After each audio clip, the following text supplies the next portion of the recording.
Sejam todos muito bem-vindos a mais um Condomínio em Pauta. O assunto de hoje é segurança pública versus segurança privada. Os problemas da segurança que acarretam para nós, principalmente focado para os condomínios.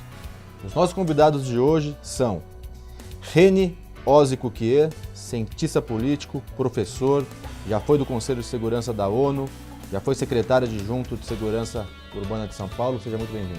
Obrigado, Ricardo. Prazer estar aqui com vocês.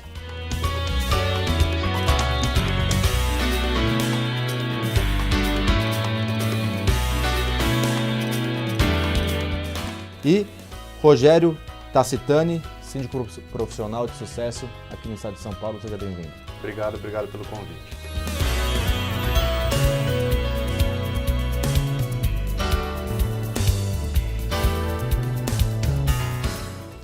Reni, começar com você.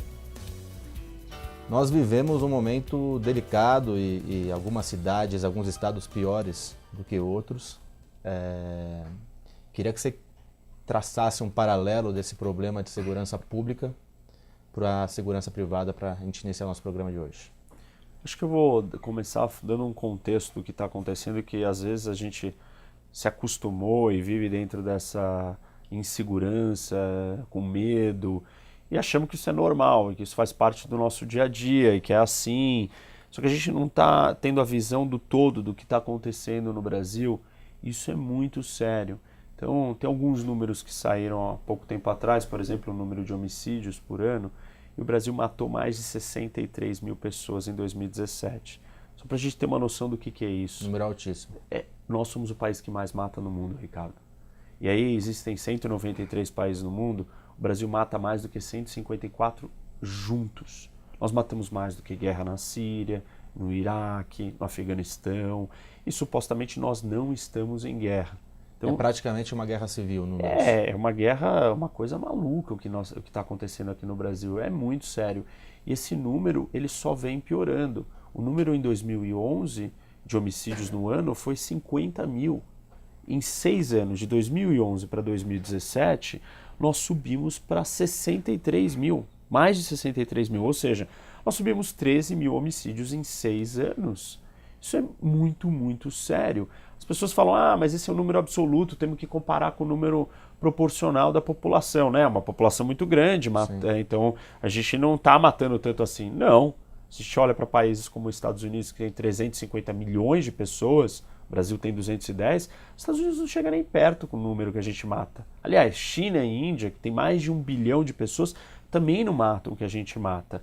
Então, mesmo em termos proporcionais, o nosso número é altíssimo. Muito alto. O país que mais mata em termos proporcionais, e a gente calcula isso pelo número de homicídios por 100 mil habitantes, é El Salvador. E aí o número é 60 por 100 mil habitantes. O Brasil mata metade disso, 30 por 100 mil.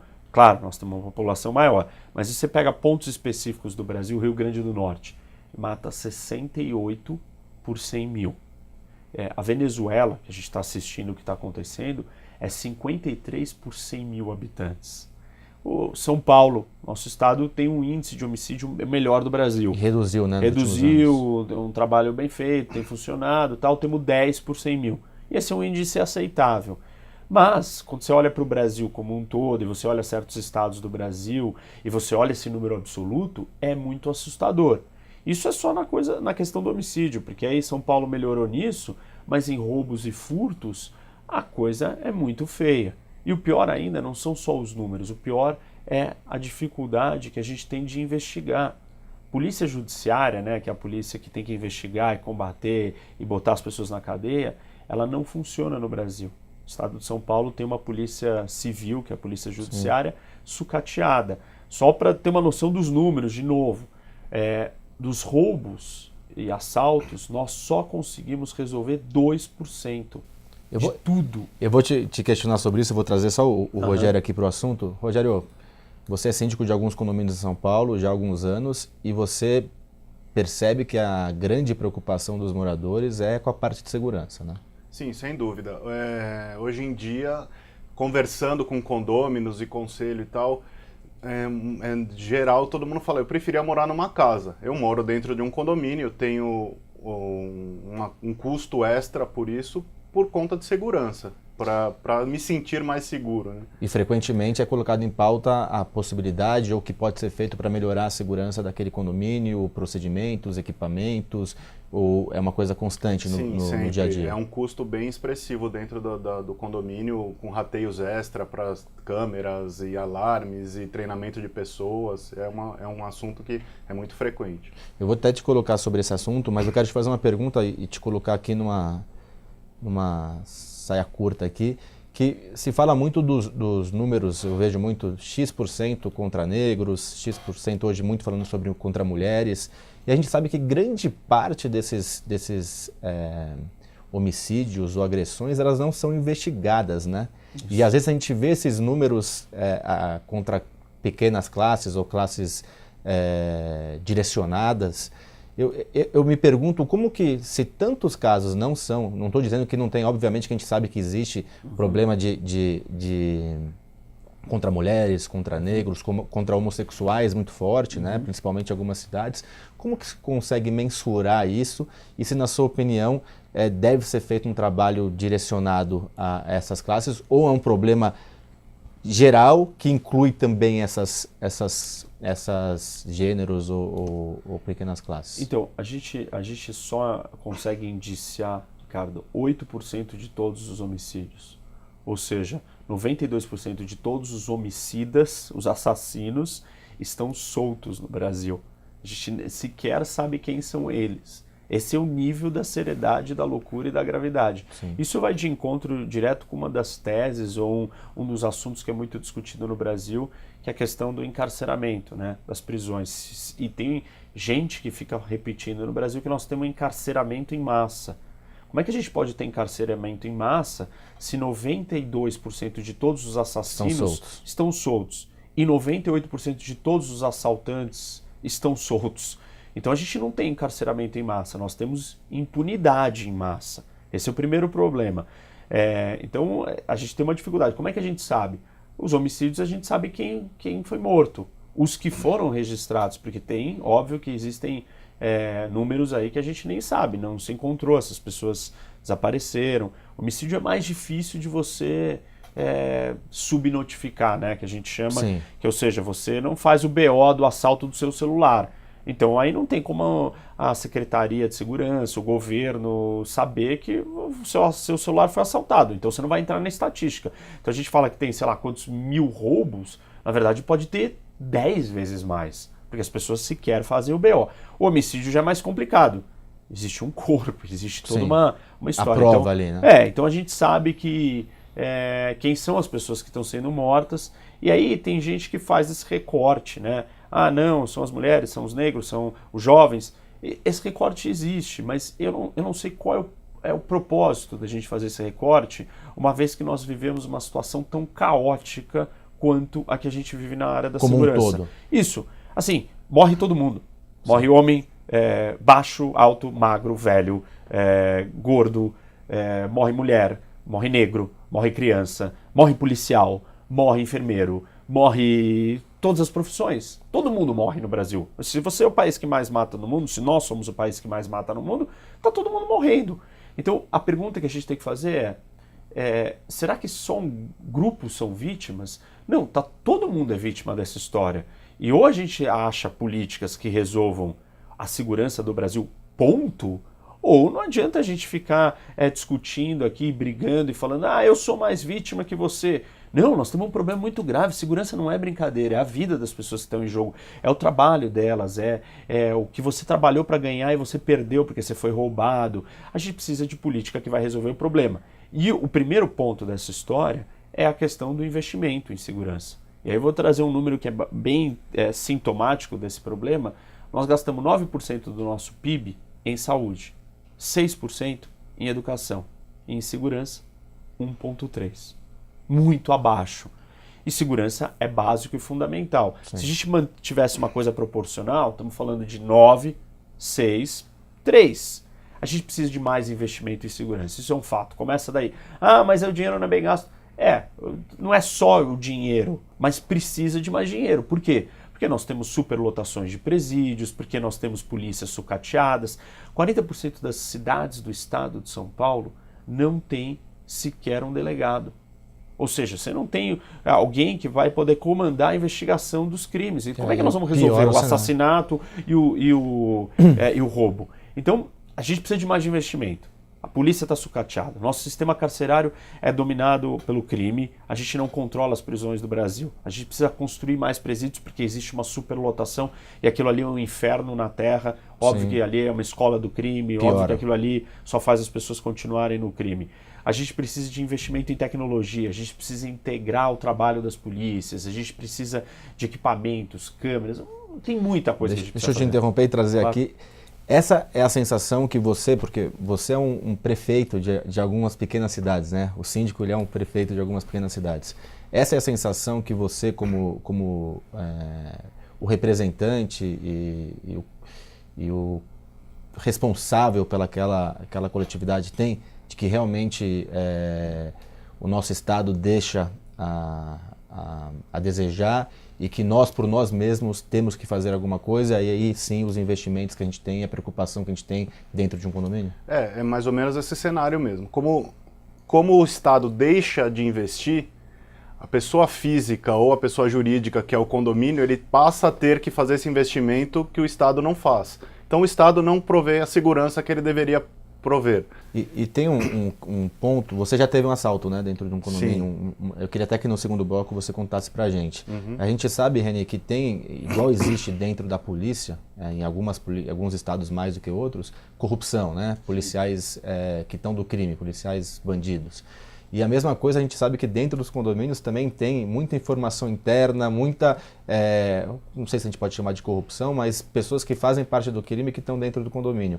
Queria que você me falasse um pouco sobre isso, que essa é uma preocupação muito grande, porque não adianta investir dinheiro se o policial que está lá é um corrupto e facilita, e se o porteiro que está no condomínio facilita a entrada do bandido. Tem um dado interessante do que o Rogério está dizendo, que desse investimento, desse 1,3% que a gente gasta, que o Estado gasta, investe em segurança, o setor privado, as pessoas, as empresas, gastam mais 1% do PIB. Então quase que o setor privado está gastando metade da conta de tudo que a gente investe em segurança. Só que isso custa muito caro para o Brasil e quem mais perde são as empresas e as pessoas. Porque isso afeta o faturamento das empresas, você tem perda aí de 2,5% de faturamento só por causa da questão da segurança. Então o custo ele não se restringe ao governo, mas a sociedade toda está pagando essa conta e a sociedade privada está tentando pagar essa conta. Só que a parte mais grave, talvez, da história é que a gente consegue comprar educação privada e saúde privada. Agora, segurança, a gente tenta e a gente gasta, e o Estado não entregando, a gente não consegue ter um resultado efetivo. E aí a gente entra nesse problema da corrupção que não é, né, ou do crime, da conivência com o crime, que não é só do setor privado, no público também. Isso é uma atenção para os condomínios, porque as pessoas, às vezes, que estão trabalhando ali, são elas que passam a informação para o bandido.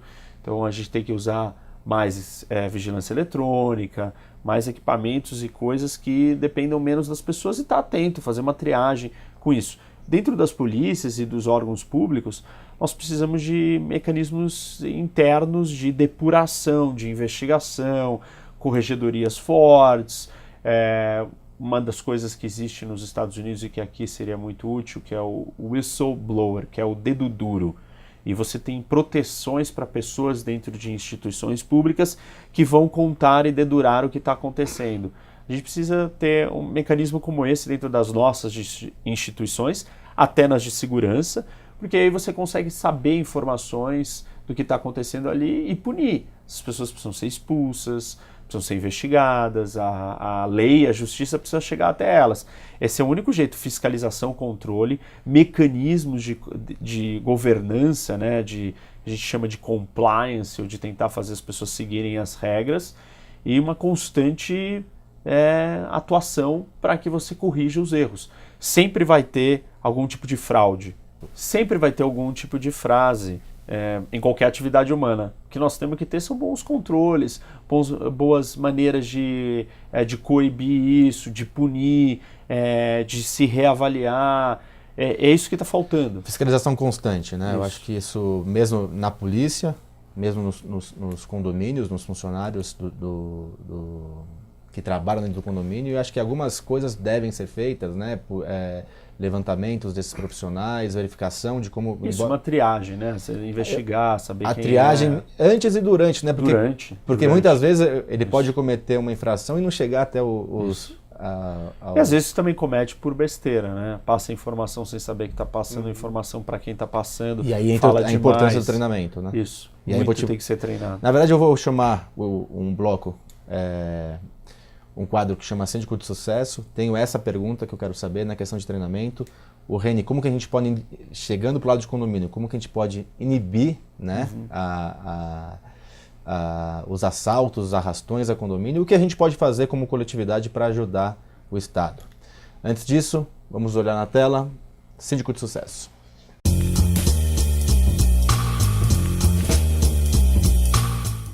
Meu nome é Fernando Capo, sou síndico profissional e atuo na região do ABC e São Paulo. Eu era síndico orgânico e resolvi ser síndico profissional em determinado momento. Fiz diversos cursos, palestras e vi que era um mercado muito interessante e resolvi me aperfeiçoar e virar um síndico profissional. É muito importante que a gente se qualifique, né? Nós temos exemplos aí, hoje nós mudamos todas as leis trabalhistas, mudamos o e-social, uma série de coisas. Então é muito importante que a gente se atualize constantemente. Não adianta você ter experiência de campo e não ter uma atualização. O curso de síndico profissional ele é muito importante.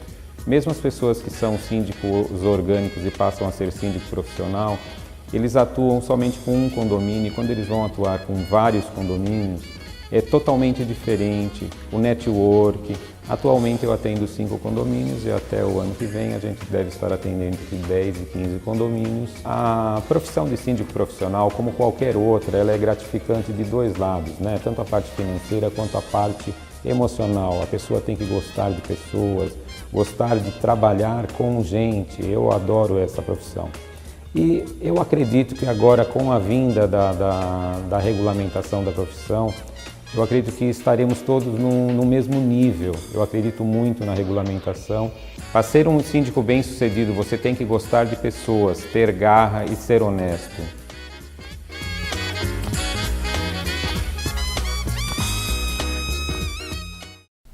Bom, já deixei algumas perguntas importantes para vocês.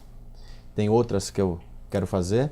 E você que está em casa, na sexta-feira terá essas respostas e outras importantes para a segurança do seu condomínio, da sua cidade e do nosso país. Até sexta-feira.